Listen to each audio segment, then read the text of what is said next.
mudane Axmed Maxamed Maxamuud Silaayo madaxweynaha Jamhuuriyadda Somaliland intii aanu soo gaadhin caasimadda Hargeysa waxa uu kormeer ku tagay dhaamka biyo xidheenka Xumba Weyne oo Jamhuuriyadda Somaliland dhismihiisa ay ka caawisay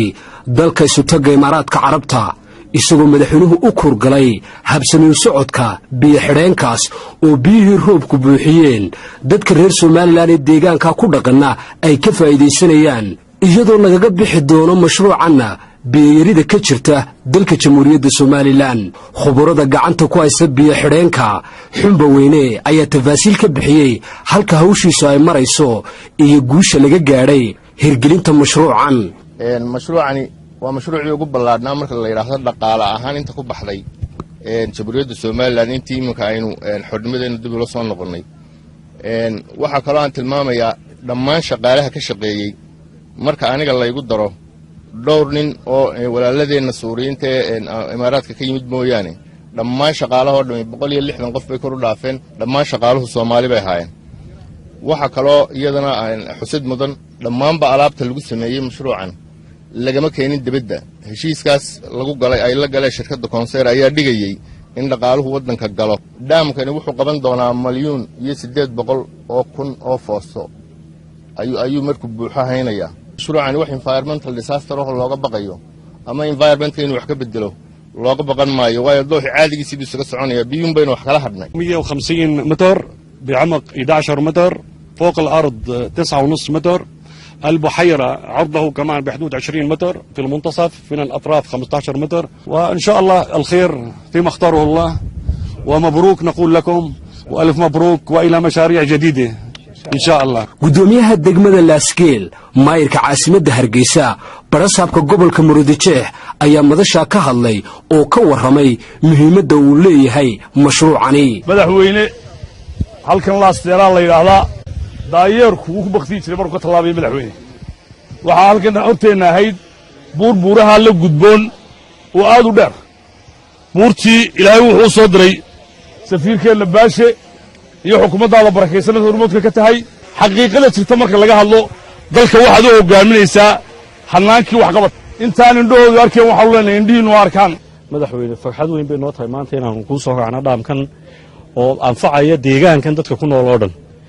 waxa ugu badan ee la sameeyo waxa ugu khayr badan ajarka biyo ay cabayaan dadweynuhu ilaahay baa abaalkaaga iyo xasanaadka ka siin doona umadaadii wax wanaagsan baad u qabatay ambaasadorkana waan mahadnaqaynaa runtii wax qabadkaaga ballaaran lama soo koobi karo alxamdulillaah rabbil caalamiin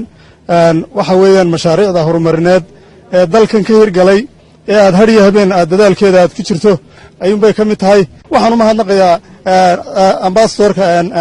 baashe cawil oo runtii dadaal ballaaran ugu jira oo har iyo habeen aan ka seexanin horumarka waddanka oo ay taariikhdu qori doonto aad wasiirada wasaaradaha maaliyadda Marwe Samsam Cabdi Aadan xanaanada xoolaha Cabdilaahi Maxamed Daahir Cukusi ayaa sharaxay wax qabadka xukuumadda talada haysa ee ay ku horumarinayso bulshadeeda ilaahay baa mahadle mar labaadka waxaan u mahadnaqaynaa madaxweynaha Jamhuuriyadda Somaliland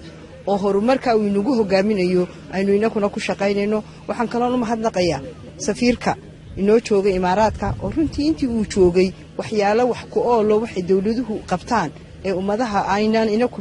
itaalka u lahayn inuu ku qabsano inoo soo dhaweeyay oo runtii sameeyay iyo Imaaraadka dhan u mahadnaqaya sida ay inoogu soo jeedaan ee mashaariic waaweyn dawladda Imaaraadku inoo la wadaan runtii aad baan u mahadnaqaya wataan wax iskugu ahayn waatay ka geysteen markii aynu qaxnayna ay dadkeena wada siiyeen inay iqaamada siiyaan oo dajiyaan biyihii idin dhaafi lahaa xalay toole yaray soo rugmaday sanad bay halka idinku jirayaan idinka cabaya runtii marka la yiraahdo seeraha la xilaya seeraha waxa loo xilaya ummadda reer guuraaga ah waxa mahadnaqaya oo hadlaya shimbiraha aynu arkayno ee harada dulduulaya waxa mahadnaqaya xayawaankii ka cabay waxa mahadnaqaya dhulka biyihii ku nagaadeen waxa mahadnaqaya waxa nool oo dhan dhulka hoostiisa iyo dhulka dushiisaba jooga maantana alxamdulilaahi rabbil caalamiin waa haradii ugu horeysay waana takaliya ee dalkuba leeyahay shalay haddii la ishaaraamay shalay haddii la isku buuqay shalay haddii qaar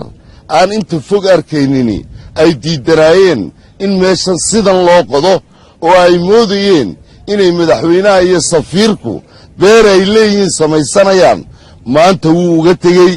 wakaasoo iyagaa ka cabbaya madaxweyne axmed maxamed silaayo ayaa sharaxay faa'iidada mashruucan biyo-xidheenka xumba weyne uu u leeyahay bulshada reer somalilan isagoo madaxweynuhu xusay sida xukuumaddiisa ay uga go'an tahay horumarinta kaabayaasha arrimaha bulshada farxad way baytaynaan maanta mashruuca daamkan xumba weyne kaasoo faa'iido weyn u leh qarankii dadka